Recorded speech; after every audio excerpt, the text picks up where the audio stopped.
Mesdames, Messieurs, bonjour, bonsoir, selon le lieu d'où vous nous recevez. Merci à toutes et à tous pour la considération et surtout votre fidélité à cette émission.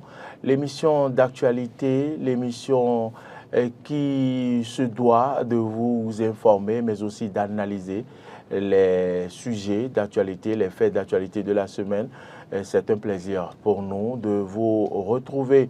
Cette semaine a été une semaine qui a été nourrie par notamment la désignation des 3 représentants à la haute autorité de l'audiovisuel de la communication, 7e mandature désignée par le président de la République, qui a également nommé le président de la 7e mandature RAC. Et donc, nous allons consacrer cette émission à la configuration de l'équipe RAC 7e mandature.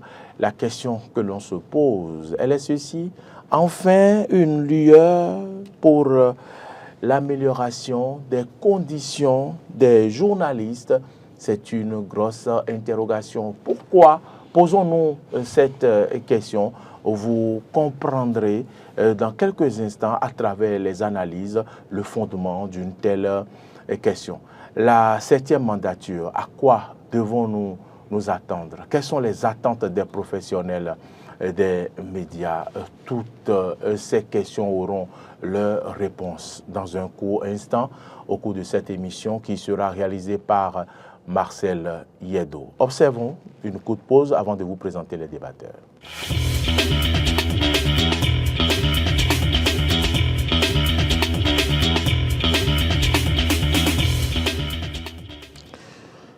À ma droite, une personne que vous connaissez, mais qui véritablement est sur le forum des rédactions pour la première fois, son baptême sur le forum des rédactions. Tout l'honneur est pour nous, mais certainement pour lui également. Michel Aonon, bonsoir.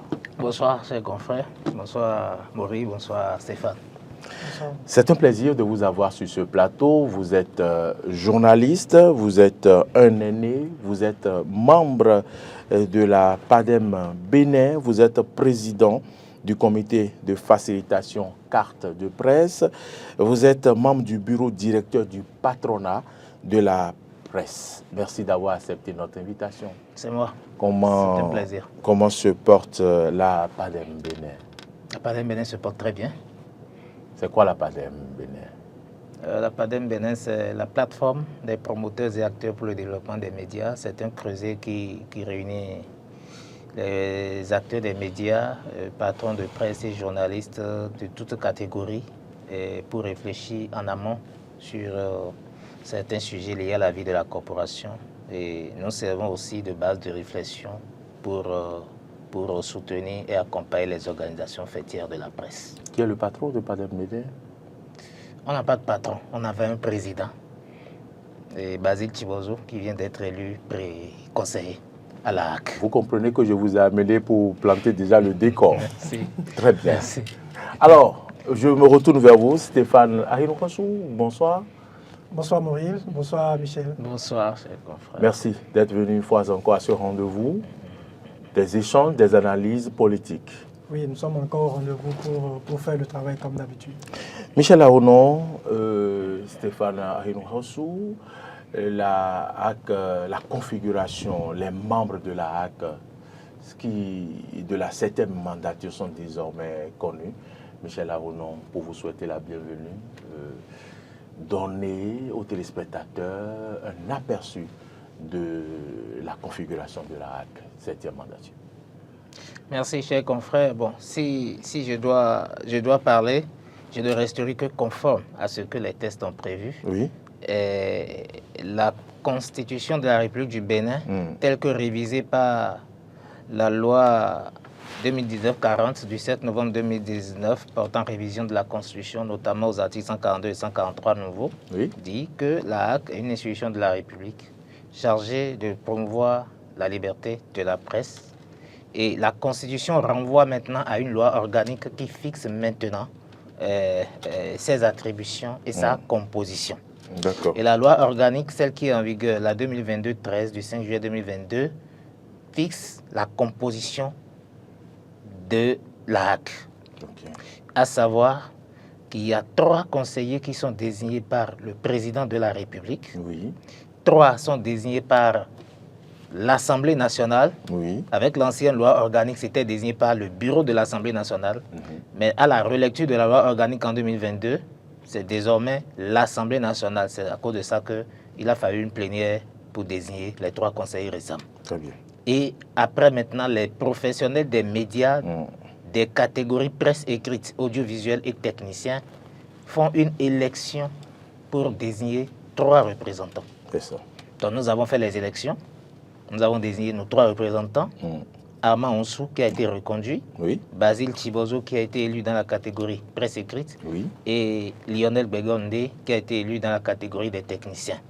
L'Assemblée nationale a désigné ces 3 représentants Oui. en reconduisant l'ancien conseiller Fernand Baguidi, Oui. en reconduisant l'ancien conseiller Marcelin Aonoukon Oui. et en désignant le conseiller Gérard Dancha. Gérard Dancha. Alors, par rapport au président de la République, puisque les textes prévoient que le président de l'institution soit nommé par le président de la République. Oui. Et par rapport à ça, nous n'avons pas le choix. C'est le président de la République qui désigne le président de l'institution. D'accord. Donc, le président de la République prend un décret pour nommer les 9 membres de l'institution et prend un second décret pour nommer le président.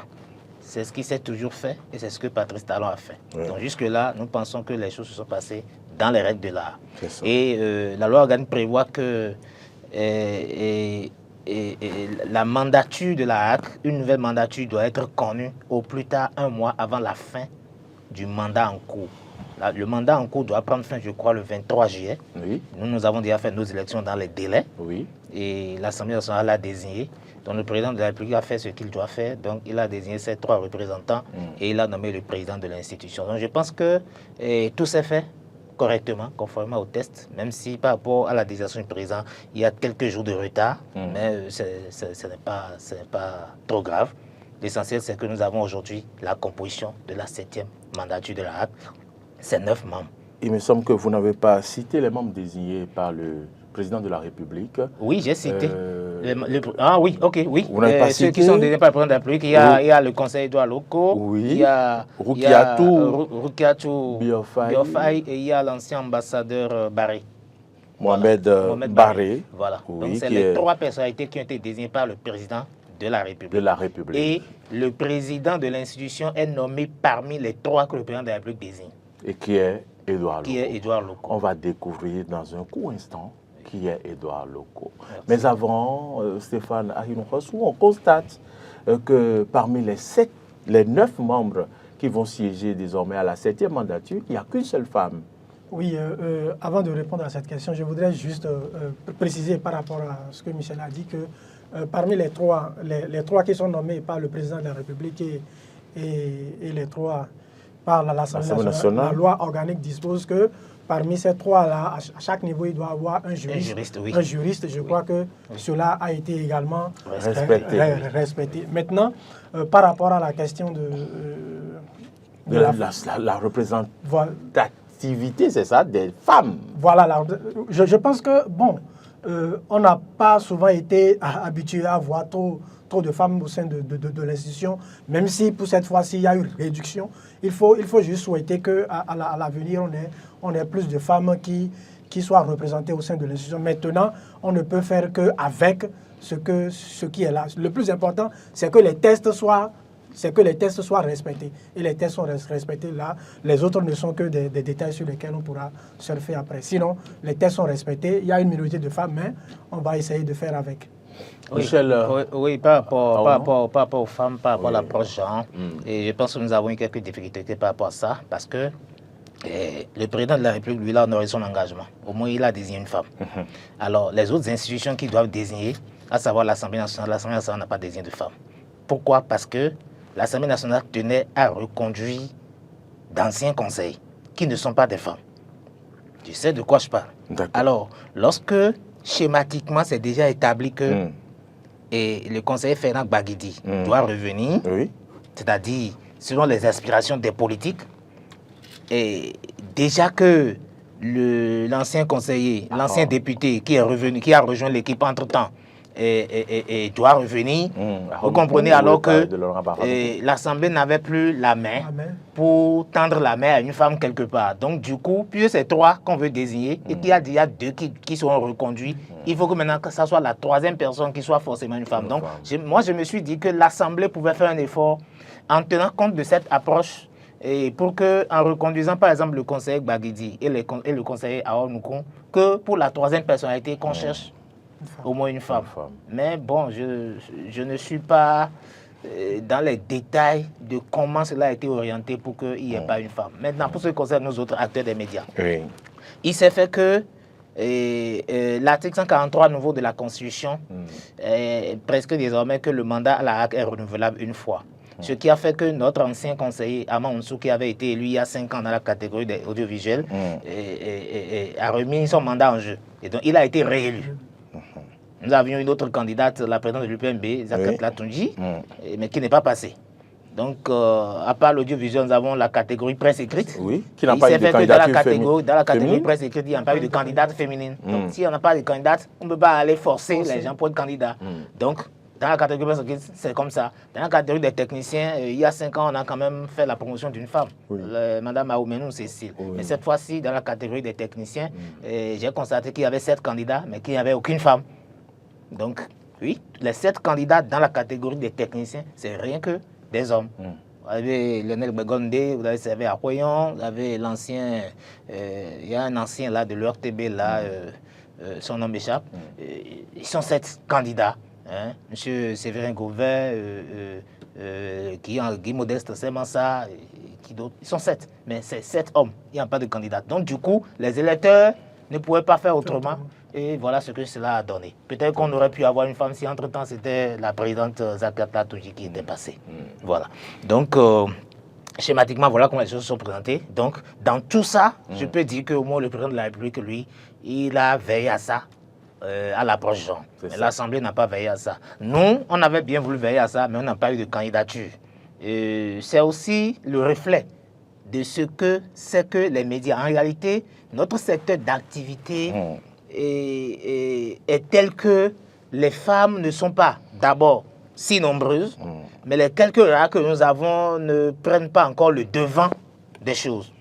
Ça a commencé petitement et nous espérons que d'année en année, nous allons pouvoir faire vraiment la promotion des femmes dans le secteur des médias. Parce qu'il y en a de qualité, mais qui peinent à prendre le devant des choses. Voilà, c'est ça.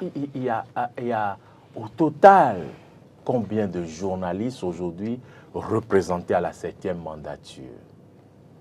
De journalistes, hein? Oui, je parle de journalistes. Il me semble bien que la dame, Madame Faye, qui a été nommée par le président de la République, a eu un passage dans la presse. Alors, voilà. Dans son profil, je lis ici qu'elle maîtrise un peu les tests fondamentaux des médias au Bénin pour s'être aventurée dans le journalisme au niveau des radios communautaires, FM Bioguera de Segmana et Dima. Radio oui. À Parakou. Voilà. Oui. Est-ce que cela fait d'elle un journaliste? Non, non. Elle a une connaissance un peu de ce que c'est. Mais cela ne veut pas dire elle a fait une aventure. Son profil, ce n'est pas ça. Voilà. D'accord. Donc, est-ce qu'on va la compter parmi les gens qui pourront défendre les causes des journalistes si l'occasion s'offre? Je tiens compte de ce profil, mais je ne suis pas d'avis de ceux qui pensent qu'il faut comptabiliser la dame au rang des projets des médias au point de dire qu'on est 5. Non, pas évident. Très bien. Pour avoir fait un tour dans une radio, cela ne veut pas dire forcément que vous êtes au fait. Par contre, si je prends les 3 représentants des acteurs que nous avons élus, c'est des gens qui sont dans la pratique et qui sont en exercice. Si vous prenez elle n'est pas en exercice. D'accord. Et quand nous prenons maintenant ceux qui ont été désignés par le président de la République, non, Edouard Loko n'était plus en exercice. Edouard Loko, il est journaliste, d'accord, mais depuis quelques années, il n'est plus pratiquant parce qu'il est passé... Parmi les journalistes qui sont aujourd'hui à la HAC. Parmi les journalistes qui sont aujourd'hui à la HAC, je pense que ça va être un peu trop dire. il est journaliste, d'accord, mais il n'a pas été nommé par le président de la République en tant que journaliste et pratiquant. Est-ce que vous comprenez? Mais en tant que sachant. Très bien. Voilà. Très bien. Mais les trois qui nous représentent, au moins, c'est des gens qui sont dans l'exercice actuel, qui collaborent avec nous et nous les avons élus. Mais Edouard Loko aussi, nous le connaissons, c'est un journaliste, d'accord, mais il ne faut pas qu'on mélange les choses comme ça parce que depuis quelques années, Edouard Loko est passé à une autre étape, d'accord, de communicateur et puis est rentré dans une mission d'incompatibilité avec l'exercice cumulé de la profession de journaliste, à savoir la fonction de chargé de mission. Parce que le Code de l'information et de la communication et le Code de déontologie interdisent le cumul de la pratique du journalisme avec les fonctions de subordination à une autorité publique.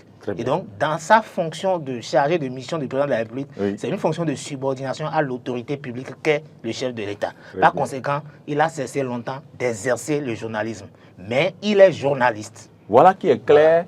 Réaction, Stéphane? Oui, je pense que Michel a quand même clarifié parce qu'il a été nommé par le chef de l'État. Donc, on peut dire qu'il est en mission d'une certaine manière pour le chef de l'État. Bon, le chef de l'État l'a peut-être nommé président de l'institution en qualité de sachant peut-être pour qu'il ait un regard un peu plus professionnel. Il y a des choses qu'il comprendrait mieux et vite. Voilà, c'est par rapport à ça que le chef de l'État l'a mis là. Maintenant, il n'est pas en mission pour la corporation. Ceux que nous avons désignés, qui sont censés être en mission pour la corporation, c'est les trois que nous avons, que les professionnels des médias ont élus. Donc, on pourra clarifier les choses comme ça. Donc, on ne va pas s'adonner à une joie trop euphorique. Euphorique. On va revenir à la joie. On s'en réjouit, mais il y a des choses.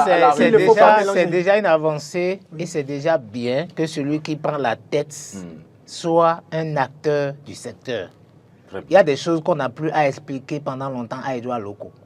Mais si c'était un président qui était venu... Est-ce qu'il connaît les problèmes des journalistes? Quand même, il a été professionnel des médias. Edouard connaît professionnel des médias, patron de presse. Et avec Edouard, je pense que nous n'aurons pas vice-président à bavarder sur certaines choses parce qu'il comprend, il connaît.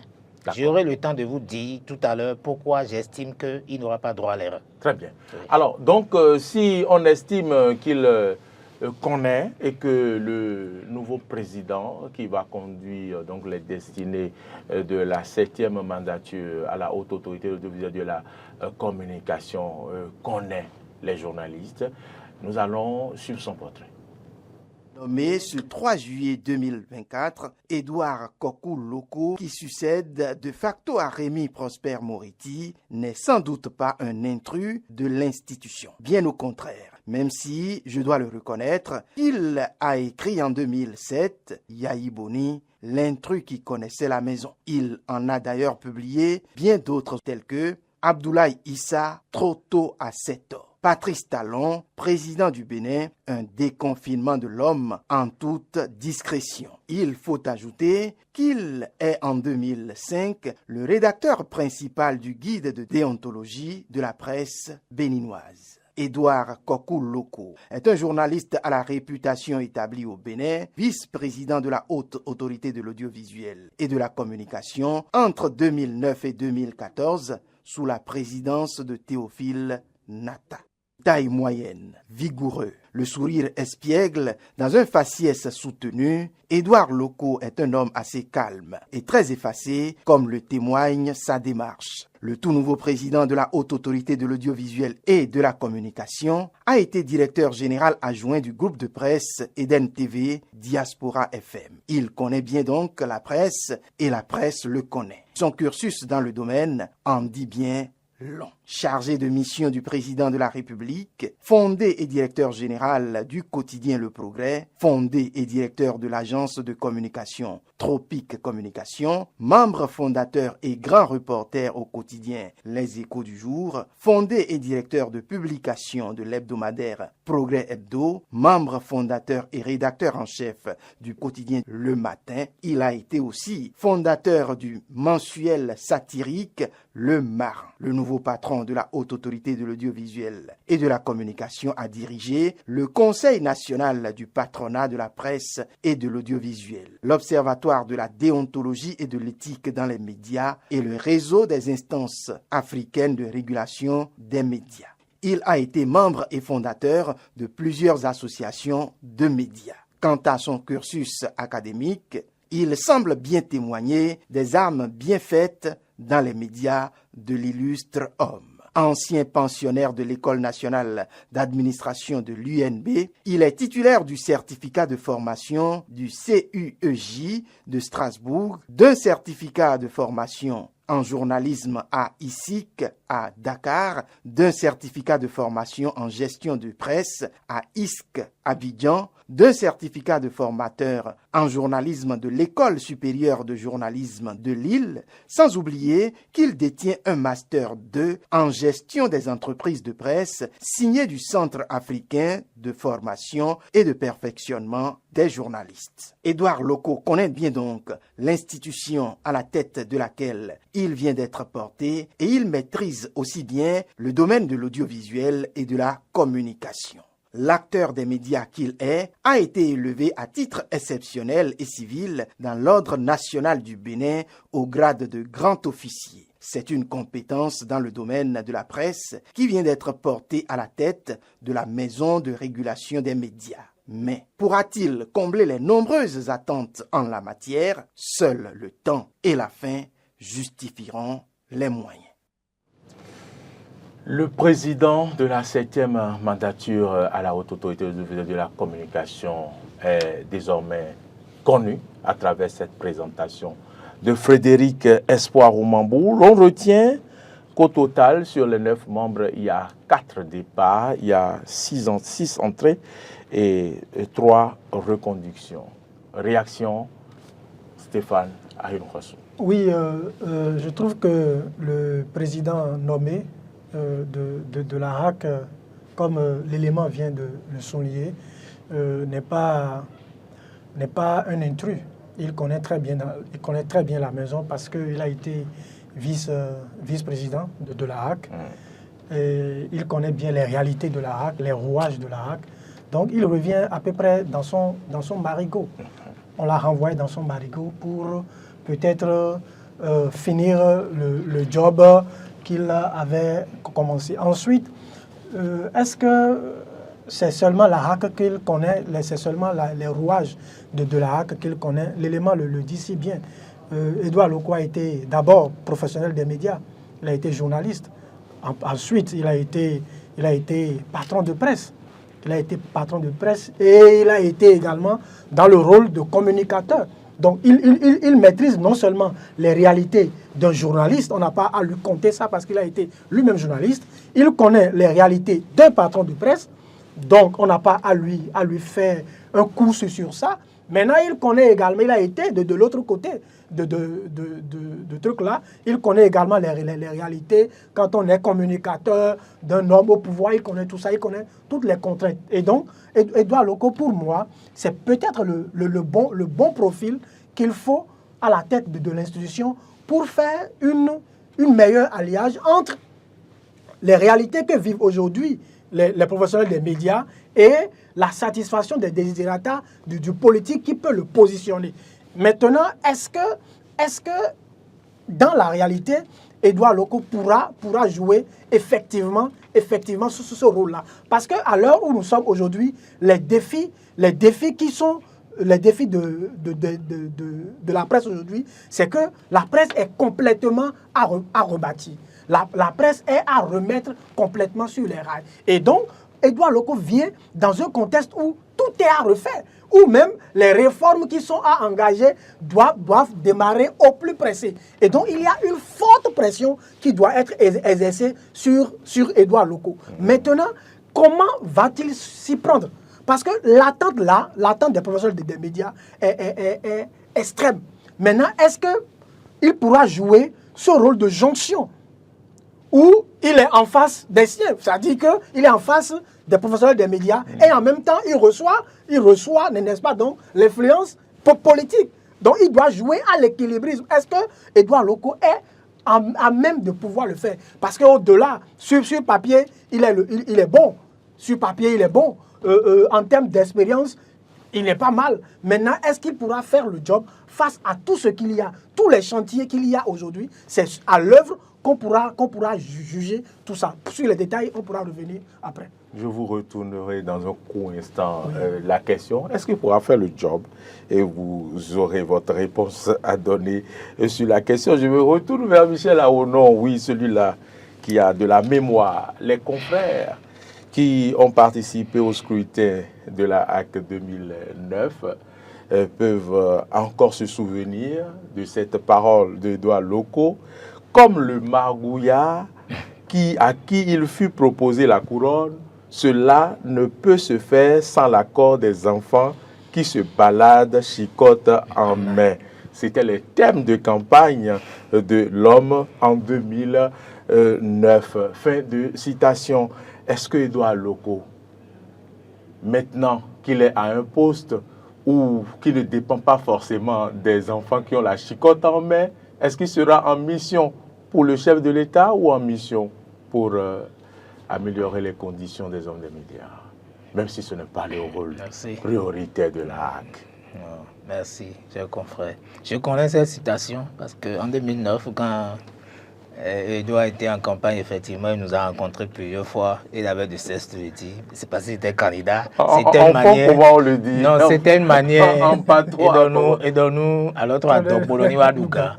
Et le niveau cambio donc c'était une manière de nous dire qu'il s'en remettait à notre sort, c'est-à-dire qu'il remettait son sort à nous, mais pas nous.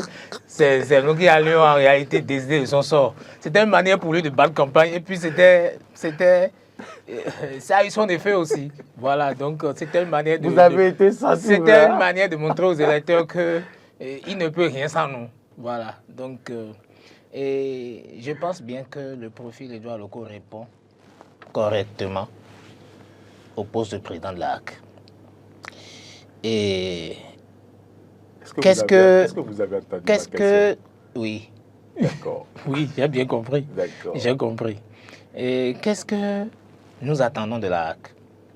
Il faut que d'emblée je puisse expliquer que la HAC n'est pas la maison des médias. Et la HAC n'est pas l'UPMB. Attendez. Et la HAC n'est pas le syndicat des journalistes. Et que la HAC n'est pas le patronat de la presse. Donc il y a des chantiers, des propositions, des actions qui ne peuvent être menées que par les organisations professionnelles. Le conseiller à la HAC, ce que lui a fait, c'est de voir entre l'institutionnel et la pratique du métier, entre la réglementation, la régulation et le vécu quotidien des acteurs, qu'est-ce qu'il faut faire? C'est ça. Les conseils que nous avons envoyés à la HAC ont à agir au plan institutionnel. Mais ils ne peuvent pas porter les revendications des travailleurs, des employés de médias à la HAC mieux que l'UPMB, mieux que le CNPA Bénin. J'explique ça pour qu'on ne confonde pas les rôles. Première chose, Édouard Loko à la HAC ne peut pas jouer le rôle du patronat ou de l'UPMB à leur place. Parce qu'à la HAC, il est chargé de faire agir au niveau de l'institution des décisions qu'il faut pour favoriser la protection et la promotion des médias, afin de rester conforme à ce que la Constitution a prévu, afin de rester aussi conforme à ce que la loi organique, le règlement intérieur de la HAC et tous les autres tests ont prévu. Donc, il ne faut pas que les professionnels des médias s'attendent à ce que ça soit Édouard Loko qui leur garantisse leur salaire. Mais Édouard Loko pourra faire en sorte que lorsque nous parlons par exemple de la convention collective applicable aux personnels de la presse, qui a été signée à nouveau depuis 2018, mais une mesure face à laquelle les pouvoirs publics n'ont pas bougé, qu'en tant que président d'institution, il pourra dialoguer avec les pouvoirs publics pour dire, par rapport à tel chantier qui a été arrêté, voici la mesure que nous attendons que vous preniez, que la HAC prenne pour accompagner les acteurs. C'est tout ce que... C'est au plan institutionnel qu'on attend Édouard Locaux. Moi, on ne peut pas attendre de Édouard Locaux des solutions individuelles à nos problèmes. Il ne peut pas. Même les conseils que nous avons envoyés, il ne peut pas régler nos problèmes individuels. Ce que nous attendons d'eux, c'est de régler les problèmes au plan institutionnel. Il faut qu'on l'explique.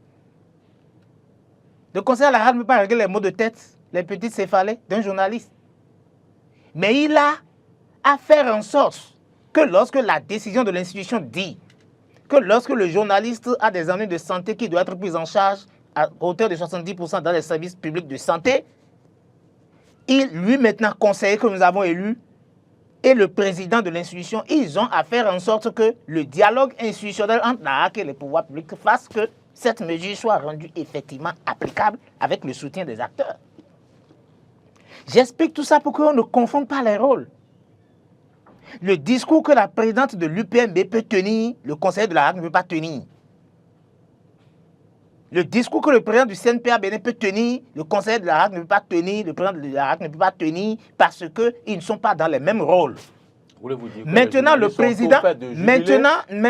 président de la RAC comprendra mieux le discours du président du CNPA parce qu'il vient du milieu. C'est ça la différence. Le président de la RAC, Édouard Locaux, face à un dossier, sait déjà de quoi il s'agit. On n'a pas beaucoup à lui expliquer parce qu'il sait d'où nous venons, où nous en sommes et où nous allons. Je dirais que Édouard Locaux fait partie des acteurs principaux de toutes les assises que nous avons tenues et sur tout ce que nous avons arrêté comme chantier. Donc, il ne peut pas avoir été président de l'ODEM et qu'il y ait des problèmes de déontologie qu'on n'ait pas à lui expliquer.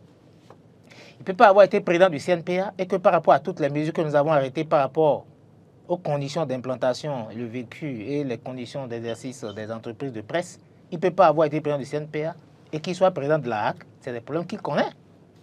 Et tout ce qui avait été arrêté jusque-là, Édouard Locaux connaît.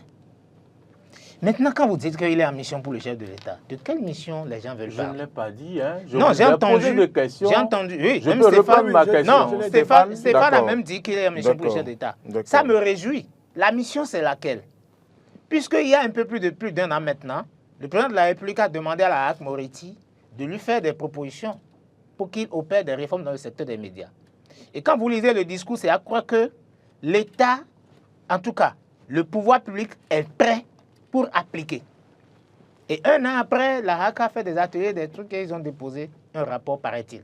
Puisque nous autres, on ne sait pas, on n'a pas vu. Mais on nous a dit qu'on a déposé un rapport. La ministre de l'économie numérique a vu le rapport. Maintenant, quand le rapport est déposé, le président n'a pas réagi jusqu'à la fin de cette mandature. Et il prend son chargé de mission qui est nommé à la tête de l'institution. Donc, si les gens disent qu'on l'a envoyé en mission, ça doit être une bonne mission pour nous. On n'a pas à s'inquiéter. Puisque nous tous, nous avons applaudi quand le chef de l'État parlait de réforme. Maintenant, le chef d'État parle de réforme et il fait maintenant président de l'institution un de ses chargés de mission, qui est aussi un acteur des médias. Donc, en réalité, quand on dit qu'il est en mission, moi, je suis content qu'il soit en cette mission-là, parce qu'en réalité, Édouard Locaux ne peut pas être en mission pour fermer les organes de presse. Parce que ça fait partie des choses que certains confrères reprochent, par exemple. Vous y croyez? Et je trouve leurs préoccupations fondées. Parce que Édouard Locaux était vice-président de la RAC entre 2009 et 2014, quand certains organes de presse ont été fermés. Les gens peuvent rappeler ça. Et ça Comme se le Béninois rappelle. libéré, si j'ai bonne mémoire. Bien sûr. Alors, si ça se rappelle, c'est la preuve que c'est un défi qu'il attend. Parce que les acteurs n'auront pas à comprendre comment on a fait d'un ancien journaliste président de la RAC et qu'ils prennent des mesures conservatoires pour fermer les organes. Un bourreau. Non, non. Nous voulons voir Édouard Locaux à l'œuvre. Est-ce que vous comprenez? C'est pourquoi je dis que c'est même très bon qu'on dise qu'il est en mission. Mais de quelle mission? Si c'est la mission pour rendre applicable, pour prendre des mesures favorables à la mise en place des réformes, c'est une bonne mission. Mais si c'est une mission pour voir quels sont les organes qui ont des voix dissonantes et trouver des arguments fallacieux pour les faire fermer, mais Édouard Locaux va rencontrer encore ses acteurs, ses confrères sur son chemin. Parce qu'en réalité, c'est pourquoi je vous dis qu'il ne suffit pas qu'on désigne des conseillers à la RAC et aller se reposer. Mais il faut veiller au grain, il faut veiller sur les chantiers et il faut les rappeler toutes les fois. Parce qu'en réalité, lorsque vous envoyez les gens en mission, si vous restez tranquille et que vous ne faites rien, vous ne pouvez pas savoir comment ça se passe et ce qui se passe. Donc, je répète encore ici que si la mission dont on parle, c'est pour favoriser la mise en œuvre des réformes en faveur des médias, nous sommes d'accord. Mais si c'est pour museler, Edouard Loco va rencontrer ses confrères sur son chemin. Parce qu'il est dans une fonction. Est-ce que vous comprenez? Donc, moi, je souhaiterais qu'on puisse observer le temps et constater en réalité que ce que nous voulons de la HAC et ce que nous avons l'habitude de reprocher, que cela ne puisse pas... Quand je vous ai donné l'exemple, par exemple, de 2009, entre 2009 et 2014, où les gens estiment qu'il était vice-président de la HAC et pourtant que Théophile Nata a pris mesure conservatoire. Mais au-delà de la mesure conservatoire, c'est qu'il y a eu au moins, audition. Mais sous Moretti, les gens n'ont même pas eu droit à une audition. La mesure conservatoire est devenue une mesure définitive. C'est pourquoi moi j'ai dit que les associations professionnelles doivent s'organiser pour faire des consultations au niveau de ceux qui ont l'initiative de la loi, afin que la loi organique de la HAC soit relue. L'article 56, c'est un danger. Et un président de la HAC lucide ne doit pas faire recours régulièrement aux dispositions de l'article 56.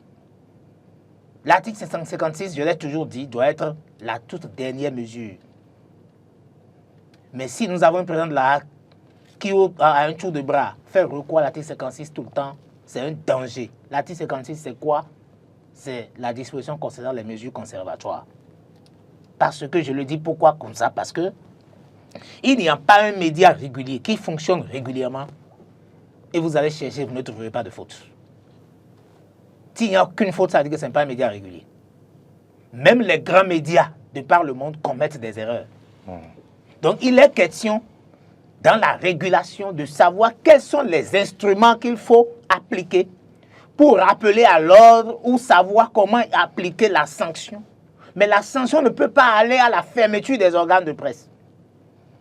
Et que nous voulons garder espoir que, maintenant que Edouard Loco est revenu à la HAC en tant que président et qu'il a tous les pouvoirs, que les acteurs des médias ne vont pas apprendre qu'à un tour de bras ou par le détour d'une faute qui aurait été commise par un média, qu'on provoque sa fermeture, comme nous l'avons vu par le passé. Donc si les acteurs ont l'habitude de dénoncer ça, et que c'est un acteur des médias qui a pris la tête de la HAC, nous pensons bien que Edouard Loco ne fera pas recours aux dispositions de l'article 56 de la loi organique. Je le dis pour ne pas protéger aussi les acteurs des médias à violer régulièrement le code de déontologie, parce que nous allons lui faciliter la tâche, nous allons lui faire honneur aussi lorsque nous allons appliquer les règles correctement pour ne pas amener la HAC dans les dispositions de sanctions à aller à ses extrémités. Mais nous savons que, comme cette disposition, c'est uniquement le président qui en a le pouvoir, que Edouard Loco est une émanation des acteurs des médias. Et il saura comment manœuvrer pour qu'on ne déplore pas. C'est une situation que moi je déplore beaucoup, parce que j'ai toujours dit, réguler, ce n'est pas fermé. Si réguler était fermé, on aurait déjà fermé tous les organes de presse dans le pays et on aurait déjà fermé. En une journée, vous faites le monitoring, il n'y a pas un média sur lequel vous n'avez pas trouvé une coquille. Donc, on en tient compte. L'ODEM aussi est là pour faire l'autorégulation et on sait comment réaliser les choses, appliquer les sanctions. Mais la fermeture des organes de presse, nous ne voulons pas avoir ça sous la mandature locaux. Cela ne lui fera pas honneur. Et c'est très important. Stéphane, réaction? Oui, je veux rebondir sur certains aspects évoqués par Michel. D'abord, Edouard Loco est en mission. Et autant qu'ils sont, ces conseillers-là, d'une certaine manière, sont en mission et sont au service d'intérêts peut-être pas convergents. Parce que Edouard Loco, je dis mission parce qu'il y a le principe de la redevabilité. Edouard Loco n'étant pas envoyé par ses pairs, ne se sentira pas forcément redevable vis-à-vis de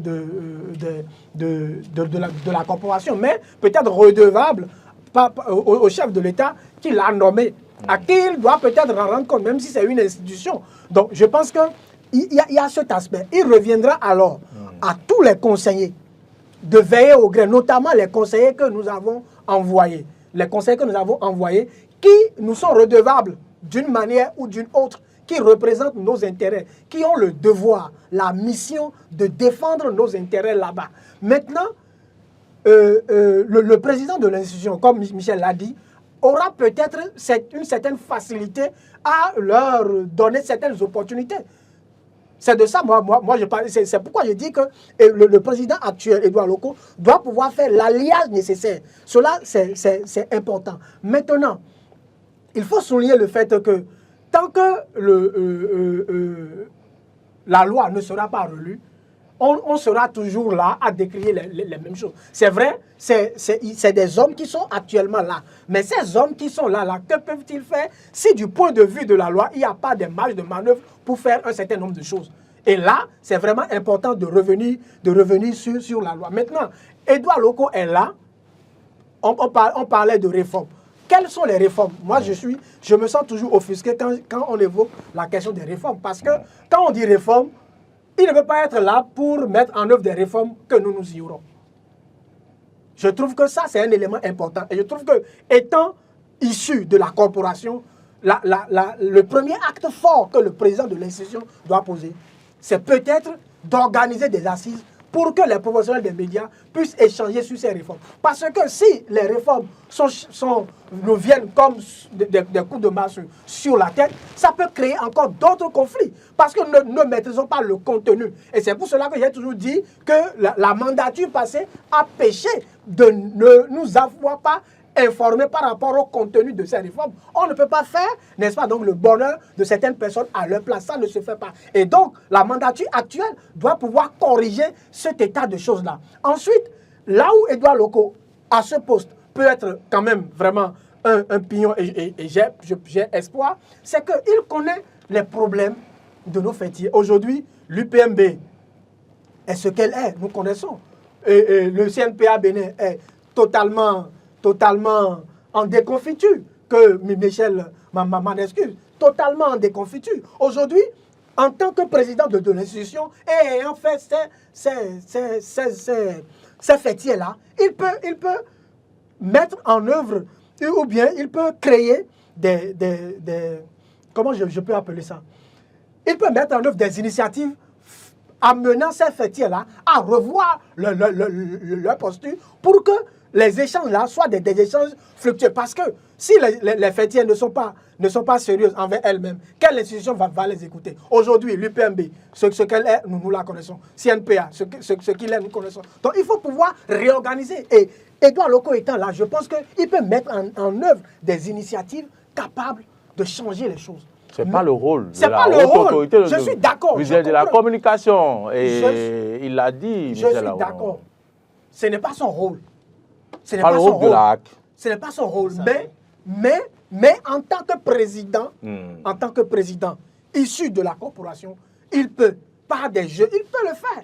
Il peut le faire. Parce qu'aujourd'hui, moi, je suis complètement abasourdi et désolé de voir ce que ces fêtiers-là sont devenus. Maintenant, on a parlé du fonds d'aide. Le fonds a été sauté. Aujourd'hui, est-ce que les fêtiers ont été capables de faire quelque chose pour que cela soit? Si les fêtiers ne sont pas en mesure de le faire, pour inciter la RAC à le faire, je pense que si nous avons un président qui est issu du milieu, il peut créer des mesures incitatives pour fédérer tout ça, pour que nous allions, nous fassions encore des départs. Donc je pense qu'aujourd'hui, Edouard Loko peut faire le job s'il a vraiment la volonté. S'il a vraiment la volonté de faire le job, il va faire le job.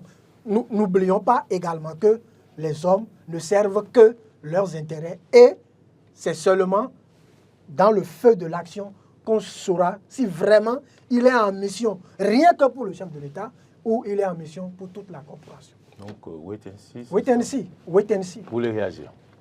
Bon, moi, je ne sais pas ce qu'on met dans « il serait en mission pour le chef de l'État ». Parce que si le chef de l'État doit avoir une mission à confier à un président de la HAC... Il serait en mission pour le chef de l'État. Cette mission, oui, c'est le fait de mettre en exécution peut-être le rapport, donc c'est une bonne mission, c'est ce que je suis en train de dire. Donc oui, c'est ce que je dis. Non, attendez, c'est ce que je dis. Si c'est ça, si ce n'est que ça... Mais on ne connaît pas le contenu du rapport. Attendez, si ce n'est que ça... Est-ce que le rapport... Vous êtes en train de me rejoindre. Vous trouvez qu'il y a un an, quand j'ai dénoncé la HAC, que j'avais raison alors? Mais qui vous a dit que vous aviez tort? Non, certains confrères ont trouvé que j'en faisais Moi, trop. je vous ai dit que vous non, aviez pas tort. vous, mais vous voyez, c'est ça, c'est ça. Au fait, il faut du temps pour que les gens comprennent. C'est moi qui ai dénoncé le fait que le chef de l'État ne veut pas demander qu'on fasse des propositions de réforme et que la HAC... Vous n'allez pas me croire, mais il ne nous reste que 5 minutes. Attendez, mais que ça ne pouvait pas se passer comme ça. Bon, malheureusement, c'est ce qui s'est passé. Au détour de 2 ateliers, ça s'est fait. Et après, on a fait une restitution au siège de la HAC là, avec quelques acteurs, et puis c'est passé. Ça, il n'y a c'est pas un de crime. problème. Non, il n'y a pas de problème. Donc, aujourd'hui, ce qui est là, c'est que Edouard Loko, même en tant que chef de mission du président de la République, était aussi dans ça. Edouard Loko est au courant de tout ce qui s'est passé. Et même de tout ce qu'on a fait dans le cadre des propositions de réforme, là, tout ça, il sait. Il était au cœur de ça. N'oubliez pas que même à la présidente de la... Puis c'est le président de la République qui a demandé un travail. Donc à la présidente de la République aussi, il y avait des gens qui sont intervenus dedans. Absolument. Bien sûr, n'oubliez pas que Edouard Loko aussi a été invité à l'atelier d'Abomey que la HAC a organisé Je l'ai pour vu. faire Je l'ai vu la sur- restitution je l'ai vu. des trucs, tout ça. Donc, il est au cœur.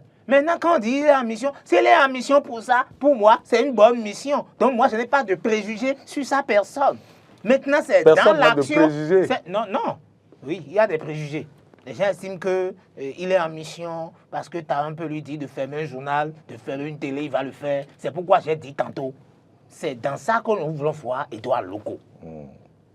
Mais par rapport au profil et par rapport à ce qu'on connaît de lui, par rapport à son parcours, nous, acteurs, nous estimons que c'est un bon président que le chef de l'État a nommé. Parce que c'est le président de la République qui nomme le président, ce n'est pas nous. Mais c'est celui qui l'a nommé. On fait avec. Maintenant, nous devons monter la garde pour savoir qu'il n'est pas là-bas pour parler en tant que président de l'UPMB. Mais que le président de l'UPMB va toujours tenir son discours pour défendre les intérêts de ses collègues. Et qu'à la HAC, il y a des décisions au plan institutionnel pour concrétiser en réalité. Aujourd'hui, ce qu'il faut faire pour opérer les changements, tout le monde sait. Le gouvernement sait, la HAC sait, nous-mêmes on sait. Le reste, c'est des jeux de tout qu'on fait. Chacun fait son hypocrisie tel qu'il peut. Regardez par exemple ce que la ministre du numérique est allée dire à l'Assemblée nationale comme réponse hier. Mais ce que la ministre ne sait pas, c'est que sa collègue en charge du travail, Adja Toumatis, est signataire de la convention collective applicable au personnel de la presse. Mais qu'est-ce qu'elle fait jusqu'à aujourd'hui? Parce que dedans, il y a des choses qui relèvent des pouvoirs publics, mais que les pouvoirs publics n'ont pas fait. Mais lorsque vous dites que, même quand vous dites que les fêtiers n'ont rien fait, tout ça, non, ce n'est pas toujours vrai. Il y a des choses qu'on fait, mais c'est le pouvoir public qui refuse de rendre applicable. Puisque vous allez vers la réaction Alors, entre 2009 et 2014, Adams-Souley, attendez, entre 2009 et 2014 par exemple, on n'a plus beaucoup de temps. entre 2009 et 2014 par exemple, Edouard Loko était vice-président de la HAC, lorsque la HAC a pris la décision portant la réglementation de la carte de presse et qui a fixé les avantages liés à la carte de presse. Ça, la mandature a pris fin un an plus tard, en 2014, il est parti. Mais il revient maintenant en tant que président de l'institution. Et nous sommes encore dans ce débat, à savoir que depuis 2013 que cette décision existe, qu'aucune des dispositions n'est mise en œuvre. Et donc, moi, je l'attends encore sur ce chantier. Maintenant qu'il est président, il doit pouvoir travailler pour que l'institution qui a rendu une décision puisse rendre applicables les mesures de cette décision. Et si on rend applicables les mesures là, on aurait réglé un certain nombre de problèmes que les gens traînent aujourd'hui et qui font objet de questions avec débat des députés à l'Assemblée nationale, par exemple. Donc, nous savons ce qu'il faut faire. Je vous repose votre dernière question avant Oui. de clôturer l'émission, avant d'aller vers Stéphane. Est-ce enfin une lueur pour l'amélioration des conditions des journalistes? Pour moi, oui. Mais nous devons monter la garde. C'est simple. Réaction par rapport aux propos d'Éric Koundété hier à l'Assemblée nationale, réaction par rapport à d'autres députés sur les conditions des journalistes? Non, j'ai suivi, mais ce qu'ils ont dit là, c'est rien de nouveau. Hein. Nous, on est en train de dire ça depuis. On dirait que les députés n'étaient pas dans le pays. Nous, on disait ça depuis. Il y a même des députés qu'on a contactés individuellement. Ils savent, que ce soit députés de la majorité ou députés des deux minorités, tous les députés savent. Mais il y a des députés qui reçoivent des journalistes. Et donc, ce qu'ils sont allés dire là, ce n'est pas nouveau pour eux, ce n'est pas nouveau pour nous. Le reste, on a voulu organiser quelque chose pour rester dans l'actualité. Et moi, je dis qu'aujourd'hui, les acteurs des médias n'ont pas à attendre ça là. Parce que les problèmes qu'on a aujourd'hui par rapport à l'inopérabilité des actions des pouvoirs publics, certains députés sont complices de ça. Et donc aujourd'hui, il est question que les députés de la majorité présidentielle disent au président de la République qu'il y a des actes qu'il va prendre. C'est ça qu'il faut dire la vérité. Ce n'est pas faire le folklore à l'hémicycle pour donner l'impression qu'on compatit à la douleur des journalistes, que l'administration manipule et maltraite tel qu'on veut et qu'après on veut faire... Non, nous connaissons nos problèmes, d'accord, mais nous disons que nous avons énuméré, mais qu'il y a des actes que les pouvoirs publics doivent prendre, mais qui refusent de les prendre. Je vais finir en vous expliquant ceci. Le gouvernement a un cadre de discussion et de négociation avec les syndicats, n'est-ce pas, avec les travailleurs. Le gouvernement a toujours estimé que les journalistes ne sont pas des travailleurs. La belle preuve, les journalistes n'ont aucun cadre de concertation avec le gouvernement. Et ça, ce n'est pas un conseil à la qui va le faire, c'est les associations. Et donc, nous allons reprendre les choses de telle sorte que il faut qu'il y ait un cadre de dialogue et de négociation. Quand il y a des négociations gouvernement-syndicat, c'est les journalistes qui vont couvrir ça et qui rendent compte. Mais eux-mêmes n'ont aucun cadre de dialogue et de négociation avec le gouvernement. Vous le savez. Alors on ne peut pas être dans ces conditions et accepter ces micmacs. Ce n'est pas possible. Vous le savez, je vais profiter de l'occasion. J'étais à la conférence de presse du chef de l'État où le directeur de publication de l'événement précis a demandé au président de la République qu'il y a tellement de problèmes qu'il faut que les journalistes le rencontrent immédiatement. La rencontre a lieu. C'est la question que je voulais vous poser pour apporter de l'eau à votre moulin. Malheureusement, on est au il fut un jour où on a dit que ça allait tenir et que le chef d'État a eu telle occupation des trucs. Vous savez, moi j'ai prédit que cette rencontre n'aura jamais lieu. Et je sais pourquoi, ce n'est pas ici que je vais le dire. Le président de la République va écouter les acteurs des médias directement. Ce qui se passe est dramatique. Les journalistes qui travaillent dans les chaînes de télévision, que ce soit service public comme secteur privé, qui sont exposés aux écrans tous les jours, n'ont même pas les moyens de consulter un ophtalmologue sérieux pour leur vision. Et vous avez raison. Et qui constatent 10 ans après qu'en réalité ils ont des problèmes de vision et qui n'ont même pas les moyens de se payer les lunettes qu'il faut. Qui n'ont même pas les moyens de prendre en charge leur petite famille dans les centres publics de santé, ne serait-ce qu'une petite prise en charge. Ce que les artisans en ont. Ce que d'autres corps de métier en ont. Et que ça soit dans la corporation de la presse que cela ne puisse pas exister. Et qu'il soit obligé de sourire à l'écran alors qu'il est incapable même de prendre 2 comprimés de paracétamol pour se calmer de simples céphalées. C'est de ça qu'il s'agit. Ce n'est pas des discours qu'il faut tenir à l'Assemblée nationale. Parce que hier, ce que j'ai entendu, ça n'a rien dit de concret par rapport aux problèmes qu'on pose. Or, les problèmes qu'on pose sont récapitulés dans les documents. Attendez, les problèmes qu'on pose sont récapitulés il est là, le temps de dans des documents que le gouvernement a, que la RAC a et que toutes les institutions de l'État ont. Donc, franchement, aujourd'hui, nous avons à matérialiser. C'est pourquoi j'ai dit que Edouard Loko est le bienvenu parce qu'avec lui, on n'a plus à lui expliquer des choses. On n'a plus à lui amener des documents. C'est qu'il sait déjà ce qu'il attend. Merci Michel Aolo. Stéphane, le temps est épuisé. Réaction rapide. Lueur d'espoir ou pas? Vous y croyez? Michel a pris mon temps de parole, mais c'est pas grave. Il a tout dit. Il a assez bien dit que je pense que... Mais lueur d'espoir? Lueur d'espoir, oui, mais comme Michel a dit, il faut veiller. Il faut monter la garde. Il faut monter la garde. Il faut vraiment veiller au grain et ne pas se fier à cette théâtralisation qui ont eu lieu au Parlement. On n'a plus besoin de paroles, on a besoin de faits concrets. Et Michel a tellement dit que moi, je pense que c'est l'essentiel. S'ils sont à l'écoute, qu'ils aillent maintenant aux actes. On ne veut plus les discours, on ne veut plus des simagrées ou des simulacres de choses là. On veut du concret.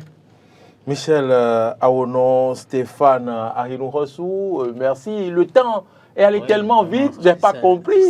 Et c'était pour beaucoup parler qu'on vous a invité sur les 52 minutes, mais malheureusement, vous voyez quand même que nous avons des problèmes. On a beaucoup de problèmes et nous pensons que quand le président de la République parle de réforme, d'accord, et qu'on lui dépose un rapport, et que son chargé de mission devient président de la HAC, je pense que c'est le moment vraiment de faire avancer les choses. Et Edouard Loko, on l'attend vraiment sur ces chantiers-là. Merci à vous d'être venu dans ce studio malgré votre temps très chargé. Vous êtes journaliste, vous êtes membre de la PADEM Bénin, vous êtes président du comité de facilitation, cadre de presse et merci. D'ailleurs, c'est le moment de vous remercier pour tout ce que vous avez fait et vous continuerez de faire pour la profession. Vous êtes membre du bureau directeur du patronat de la presse. Merci Merci et merci. Stéphane Arinou-Rossou, merci, analyse politique. Et c'est un plaisir de vous avoir sur ce plateau. Madame, Messieurs, oui, le temps est allé très vite, mais je pense quand même que vous avez compris. Vous avez compris de long en large.